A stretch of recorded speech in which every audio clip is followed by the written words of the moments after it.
हमारी जैसे ननद थी 3 साल के, उनकी डेथ हो गई है, तो कहते हैं कि लक्ष्मी मान के उनको पूजा करो। हम कहते हैं कि वो भूत हो गई, हम नहीं पूजेंगे। ये रुचि ऋषि है, ये इनके पहले बने हुए वो पंडित जी सारे भूत वेद में कर्म मार्ग को। नमस्कार दोस्तों, स्वागत है आपका एक और नए आध्यात्मिक ज्ञान चर्चा में। दोस्तों, आज की इस वीडियो के माध्यम से हमें पता चलेगा कि पितरों को पूजना चाहिए या नहीं पूजना चाहिए। क्या शास्त्रों में लिखा है कि पितरों को पूजने से उनको कोई फायदा होता है? क्या पितरों को पूजने से उनकी गति हो जाती है? क्या पितरों को पूजने से उनका मोक्ष हो जाता है या फिर नहीं होता? क्या शास्त्रों में ऐसा कुछ कहीं पर लिखा है?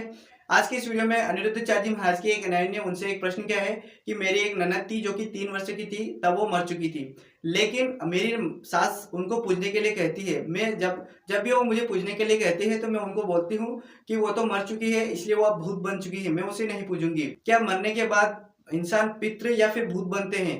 कि आखिरकार पितृ और भूत कैसे बनते हैं? क्या हमारे शास्त्रों में ऐसा कुछ लिखा हुआ है? तो चलिए देखते हैं श्री अनिरुद्धाचार्य जी के विचार, जिसके बाद हम देखेंगे संत रामपाल जी महाराज जी के विचार। ननद थी 3 साल के, उनकी डेथ हो गई है, तो कहते हैं कि लक्ष्मी मान के उनको पूजा करो। हम कहते हैं कि वो भूत हो गई, हम नहीं पूजेंगे। अरे तो ऐसा ना बोलो कि ननद भूत हो गई है। नहीं नहीं, तो मरे हुए तो गुरुजी प्रेत ही होते हैं ना। ये सब थोड़ी प्रेत होते हैं। अच्छा, तो उनको गुरुजी करना चाहिए।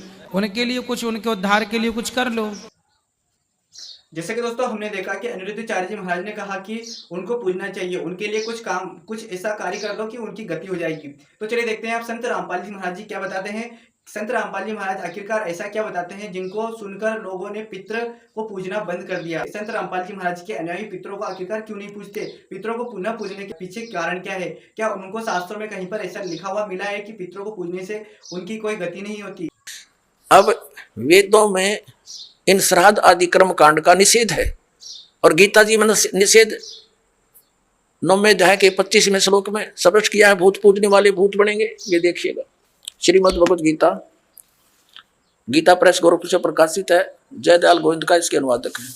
अध्याय नंबर 9 का ये है, अध्याय नंबर 9 श्रीमद् भगवद गीता, श्लोक नंबर 25।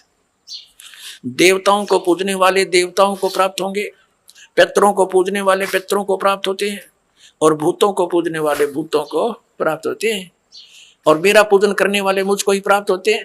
या देखो मार्कंडेय पुराण, ये गीता प्रेस गोरखपुर से प्रकाशित है। गीता प्रेस गोरखपुर से प्रकाशित है। ये गीता प्रेस गोरखपुर से प्रकाशित है। ये 242 पृष्ठ पे संक्षिप्त मार्कंडेय पुराण। पितर बोले, बेटा जितेंद्रिय होकर आत्मा का प्रक्षालन करना उचित है, किंतु तुम जिस मार्ग पर चल रहे हो वह मोक्ष मार्ग है। बता, इसने तो घटिया मान रहे मोक्ष मार्ग ने कि तुम जो कर्म कर रहे हो जिस मार्ग पर चले तो मोक्ष मार्ग है।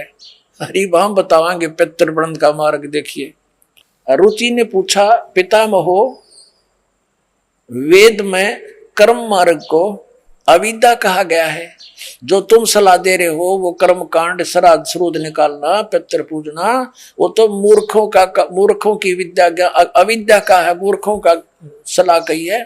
फिर क्यों आप लोग मुझे उस मार्ग में लगाते हैं? पितृ भी कहते हैं। पितृ बोले, यह सत्य है कि कर्म को अविद्या ही कहा गया है, इसमें तनिक भी मिथ्या नहीं। जैसे कि दोस्तों अभी संत रामपाल जी महाराज जी ने बताया कि यदि हम पितरों को पूजेंगे तो हम भी पितरों को ही प्राप्त होंगे, भूतों को पूजेंगे तो हम भी भूतों को ही प्राप्त होंगे, यानी भूत की योनि में ही जाएंगे।